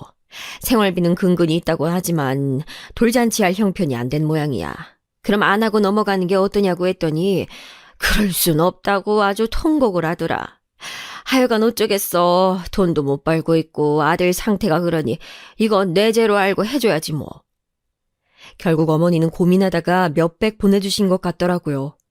전 이 부분에 대해서 크게 불만을 갖진 않았어요. 우리의 돌잔치 할 때도 어머니는 적지 않게 보태주시기도 했었거든요. 그런데 저렇게 드러내놓고 달라고 말을 한 게 좀 그렇더라고요. 아무튼 돌잔치에 제 딴에는 금반지를 해가지고 세 가족이 같이 갔는데 그날 보니까 동서 얼굴이 좀 많이 상해 있긴 했었어요. 나름 이때 메이크업도 받고 이것저것 했을 텐데 아기 낳고 난 이후라고 하지만 피부도 안 좋고 얼굴이 많이 어두워졌더라고요. 그걸 보니 힘들긴 힘든 것 같아서 약간 좀 그랬는데 얘기 나눠보니 어쩜 그렇게 여전히 철이 없는 걸까요? 형님 오셨어요? 저 진짜 미치겠어요. 애가 맨날 울고 잠도 안 자고 저를 못 살게 한다니까요.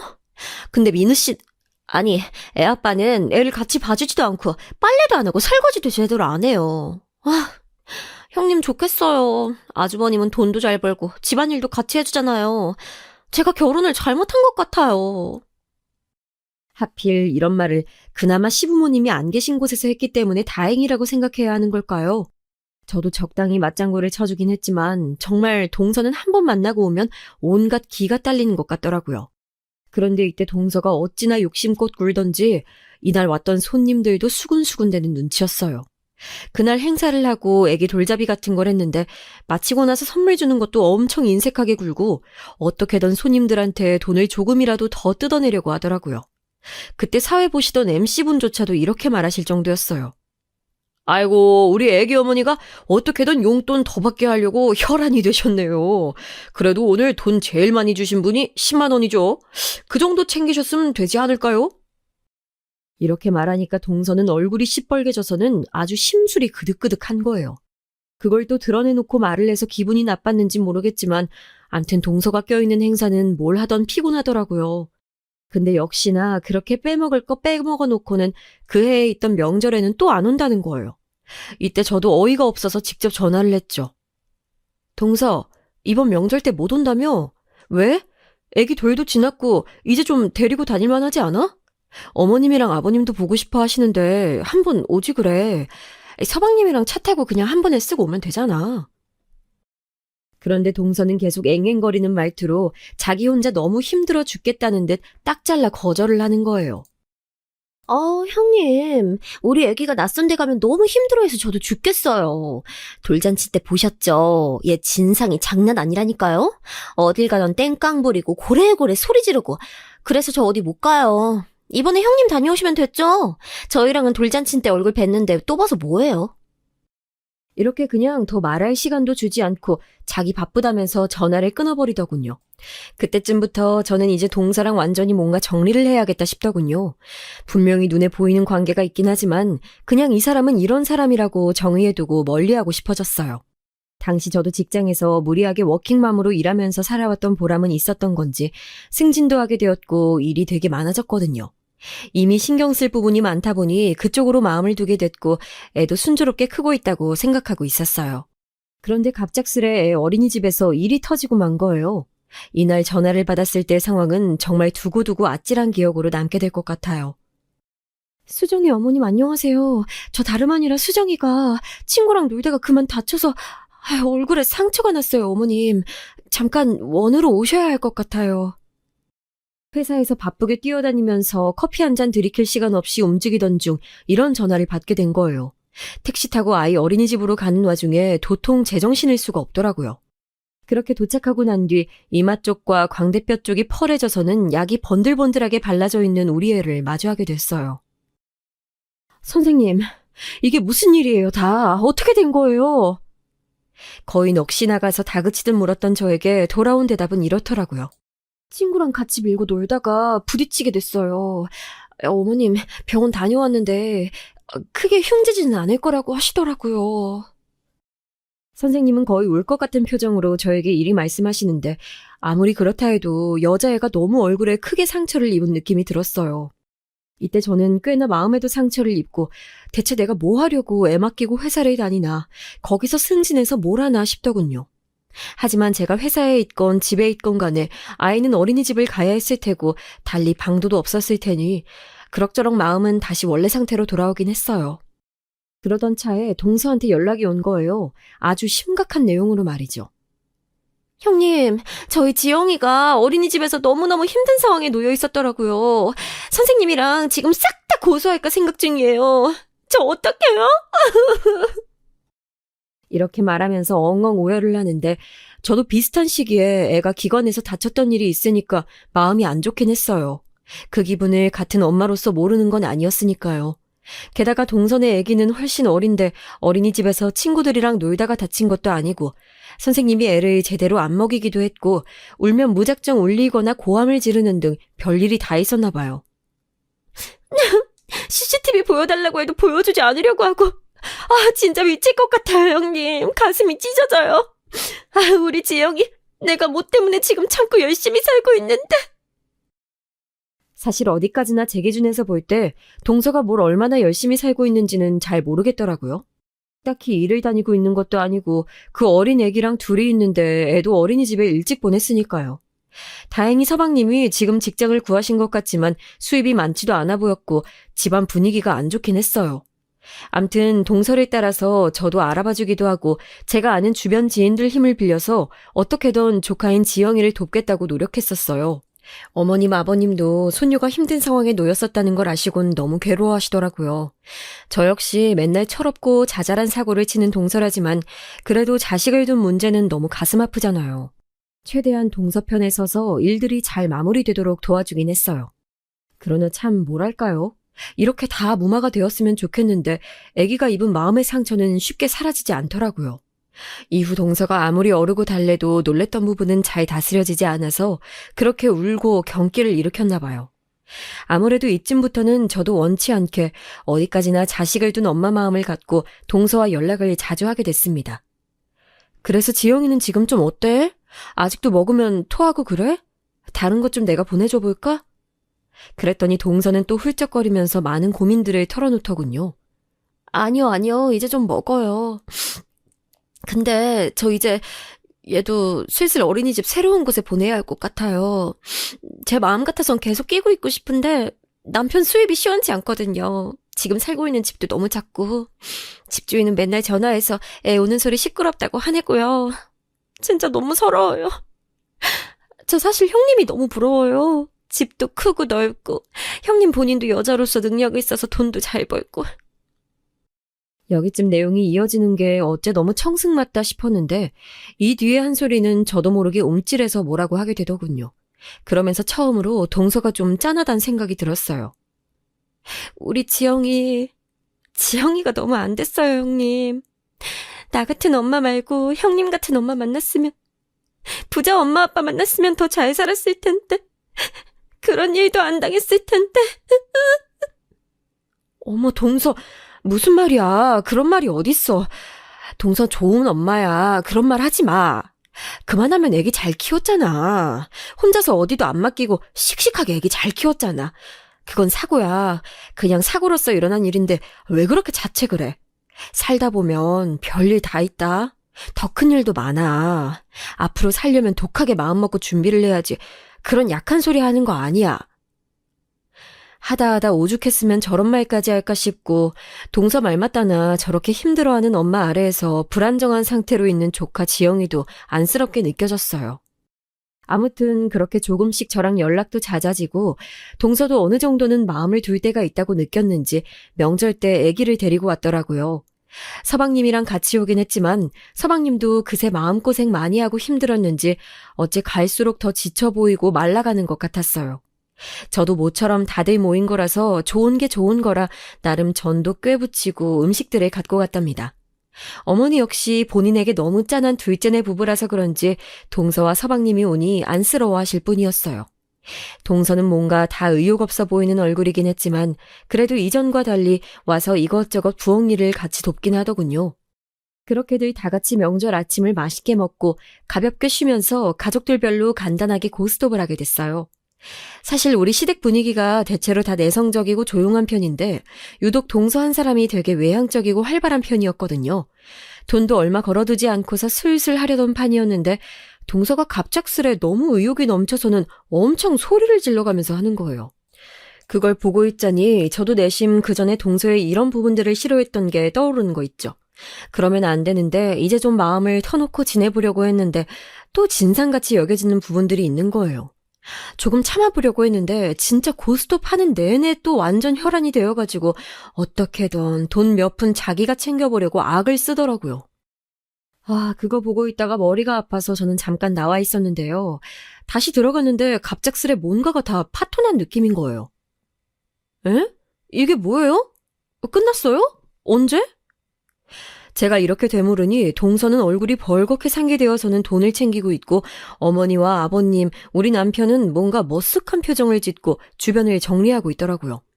동서는 그냥 끝났다, 다 끝났다 소리만 번갈아가며 하더니 이제 자기네 집으로 넘어가야겠단 말만 반복하는 거예요. 이제 우리 집도 슬슬 가야지, 자기야. 엄마 아빠한테 지영이 보여드리러 가야 돼. 얼른 자기도 갈 준비해. 그러면서 대뜸 자리를 뜨려고 하는 분위기였고 실제로도 그렇게 후다닥 일어나서 애 챙겨서 나가버렸어요. 뭐가 진짜 재빠르게 눈앞에서 지나간 마냥 상황이 정리되어 버리길래 저는 어머니와 남편에게 뭐가 어떻게 된 거냐고 물었죠. 그랬더니 남편이 기가 막히다는 듯 코웃음을 치면서 말하는 거예요. 와, 웃기지도 않아서 뭐 그딴 걸 기술이랍시고 그러고 있냐, 재수 씨는. 진짜 몇 년을 봐도 적응이 안 되네, 정말. 그러자 어머니는 저희 남편을 보며 그만하라고 하시고 전 더 궁금해져서 물었어요. 그랬더니 남편은 말 못할 게 뭐가 있냐는 듯 어이없어 하면서 말하더라고요. 어머니, 아니 솔직히 이건 재수 씨가 잘못한 거 맞잖아요. 안 그래요? 자기 들어봐. 자기 아까 머리 아프다고 잠깐 나갔잖아. 아니 재수 씨가 뭔 말 같지도 않은 타짜 기술을 부리려고 했는지 그냥 그렇게 스리슬쩍 지 몫을 챙겨버렸어. 내가 어이없어서 뭐라 하려고 하는데 어머니는 막 눈치 주고 말이야. 자기 아마 그때 있었으면 재수 씨 멱살 잡았을걸. 대체 뭐 어떤 수를 썼길래 이런 말이 나오는지 이해가 안 갔지만 아무튼 뭔가 또 얍삽한 짓을 했다는 인식은 지울 수가 없더라고요. 전 못 봤어도 남편이 저렇게 화낼 정도면 어지간히 머리를 굴렸다는 건데 어머니는 또 시끄럽게 하지 말고 그냥 덮자고 하시는 거예요. 그만들 해라. 재미로 한 거잖아. 재미로. 아이, 쟤네도 뭐 사는 재미가 있겠어. 우리가 그냥 좀 봐주자. 아까 민우 녀석 와서 빼짝 말라가지고 밥 우걱우걱 먹는 거 보니까 아주 속이 터질 것 같아. 게다가 지영이는 애기가 왜 그렇게 힘도 없고 혈색도 안 좋고 작은 애도 얼굴이 다 상했더만. 그 돈 몇 푼 되는 것도 아닌데 그냥 갖고 가게 냅둬. 그거 없어서 못 사는 거 아니잖아. 어머니는 웬만하면 다 덮고 그냥 넘어가자고 하시는데 남편 말 맞다나 저도 제가 상황을 직접 당했으면 어지간히 화냈을 것 같더라고요. 하지만 전 이미 충분히 화가 났던 게 제 딴에는 동서를 챙겨오기도 했고 신경을 써줬는데 그렇게 돈 걸린 앞에 저렇게 혈안이 되어서 누구 볼 것도 없이 으르렁거렸다는 거예요. 본인이 얼마나 힘든진 알지만 이러면 안 되는 거잖아요. 그 얼마 안 되는 돈 들고 줄행랑치듯 나가버렸다고 하니까 더 꼴보기 싫었고요. 애도 어린데 대체 왜 그러는 건지 진짜 이젠 정말로 인연을 끊어야 할 땐가 싶었어요. 이날은 아버님도 되게 황당해 하셨다고 들었거든요. 딱히 아버님이 말씀하신 건 아니고 어머니 통해서 들었어요. 니네 아버님이 뭐 평소에 며느리들이랑 말 섞는 것도 아니고 이번에도 손녀들 보니까 그냥 좋았던 것 같아. 근데 작은 애가 그렇게 어떻게든 돈 챙겨가려고 눈 볼게진 걸 보니 기가 막혔나 보더라. 나한테 묻는 거야 글쎄. 민우 많이 어렵냐고. 아니 자기 딴에도 속상하고 어이가 없으니까 저런 말하는 거 아니냐고. 아버님이 평소에 애지간해서 자기 의견을 내시지 않는 분인데 저렇게 말씀을 하셨다니 당황스럽더라고요. 아무튼 그렇게 듣고 있다 보니 저도 도통 좋은 감정이 들지 않아서 동서랑 연락을 끊고 있었는데요. 몇 주쯤 지났을까요? 본인이 먼저 전화를 걸어오는데 저는 몇 번 피했어요.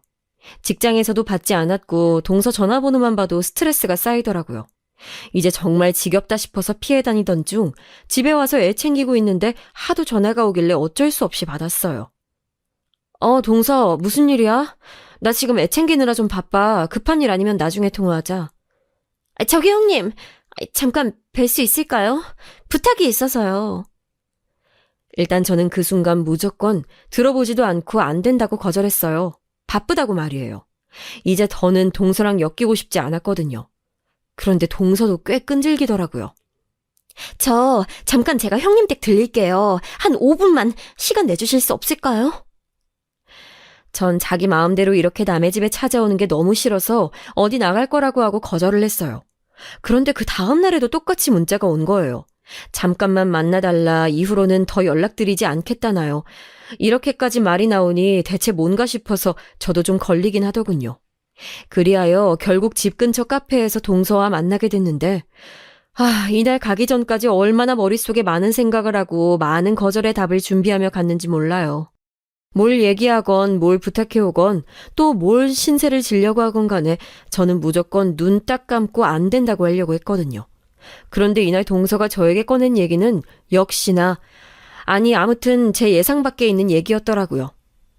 형님, 오늘 이렇게 찾아온 건 이유가 있어요. 드릴 말씀이 있어서요. 그건 나도 알아. 근데 나도 뒤에 일정이 있어서 말이야. 우리 빨리 용건 얘기하고 각자 볼일 보자. 이렇게 냉정하게 말을 툭 잘라내고 빨리 얘기가 진행되길 원했는데요. 이후로 나온 얘기는 들으면 들을수록 약간 숨이 답답하게 만드는 내용이더라고요. 동서에게 가진 반감이 더 심해졌다기보다 역으로 이게 물로 씻어내는 듯 쭉 가라앉는 느낌이었어요. 제가 이번에 좀 죄송해서요. 아무튼 이거 받으세요, 형님. 그렇게 말하면서 동서가 제 앞에 내민 것은 쇼핑백 2개였어요. 이게 뭐냐고 했더니 선물 세트 작은 걸 넣었다고 하더군요.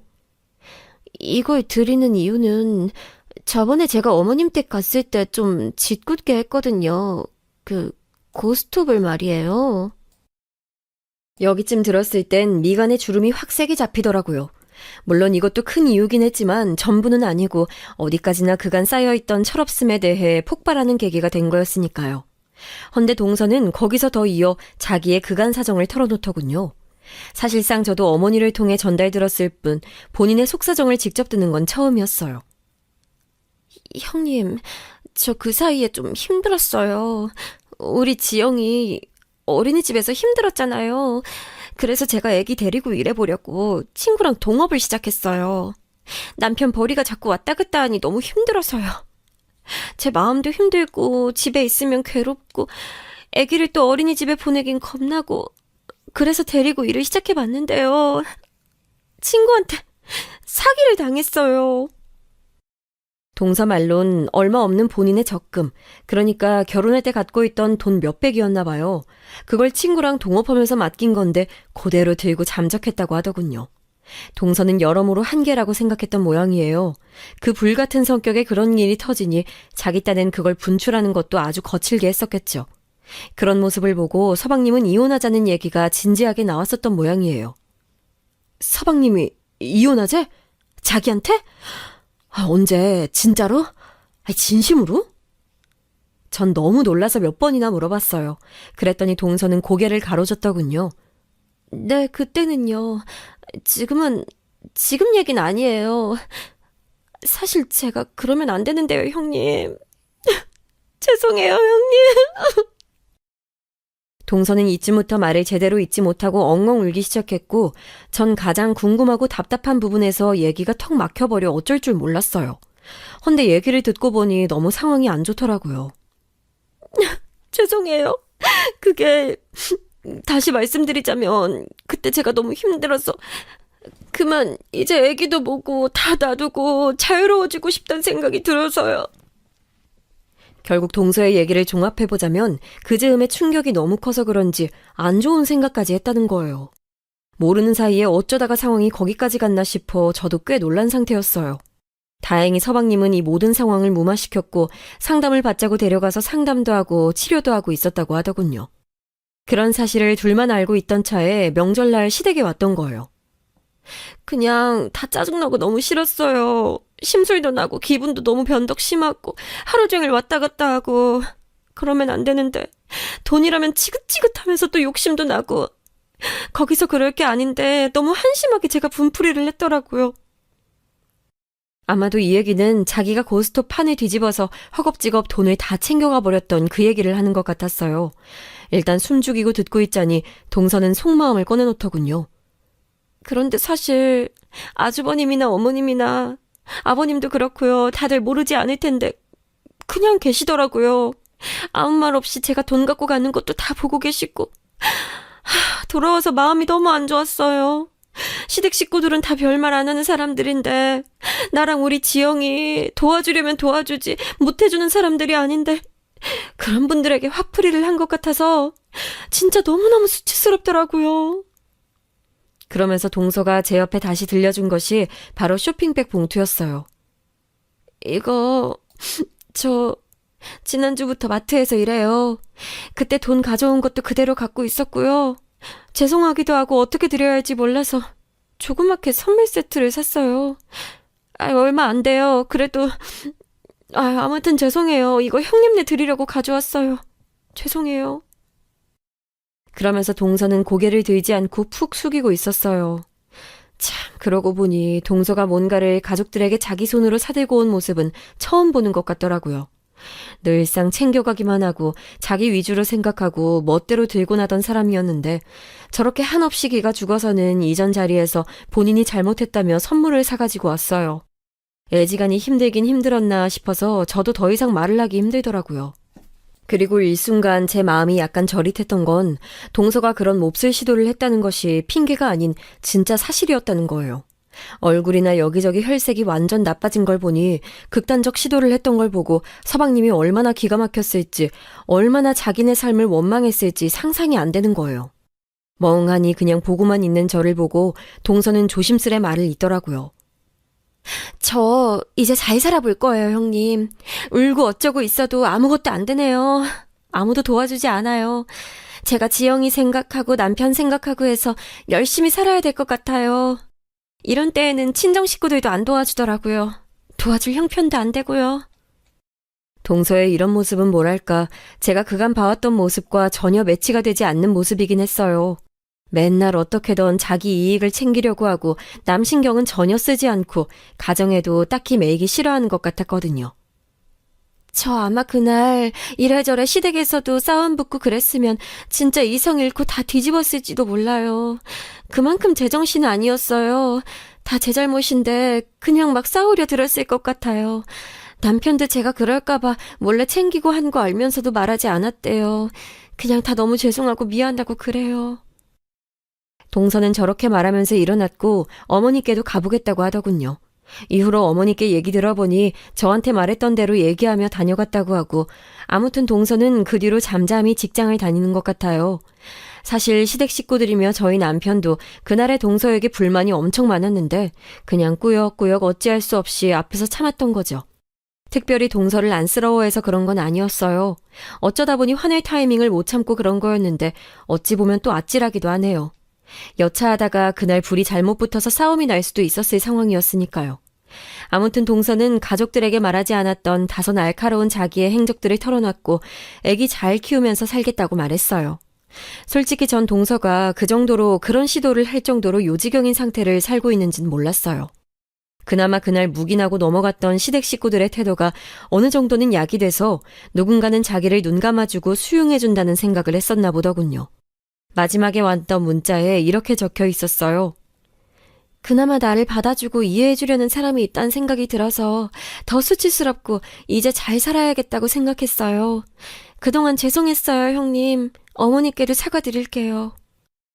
정말이지 동서의 이런 변화는 아직도 되게 얼얼하고 생소하게 느껴져요. 결혼 몇 년 차가 되어도 어떤 변화가 있어도 늘 한결같이 철이 없었는데 자기 나름 아픈 생채기를 겪으며 시간을 보냈나 봅니다. 어머니는 울컥했다고 목이 메었다고 하시더군요. 걔가 그런 일까지 있었는지 내가 어떻게 알겠냐. 근데 그런 상태였다니. 암튼 이제는 잘 살 거라고 하니 믿어봐야지. 하여간 걔네는 인생이 뭐 하나 참 쉽게 가는 게 없네. 아무쪼록 잘 살았으면 좋겠다. 너도 중간에서 고생했어. 이런 어머니의 말씀을 들으니까 저도 생각이 여러모로 많아지는 듯 하네요. 동서의 저런 변화는 쉽사리 보기 힘든 상황이기도 하고 자식을 둔 같은 엄마로서 좀 더 힘을 내주었으면 하는 바랄 뿐이에요. 철이 없고 사람들에게 함부로 하기도 하고 본인도 그렇게 누군가에게 함부로 당하기도 했었지만 이젠 그런 일이 없기를 단단하게 살아가길 바랄 뿐입니다.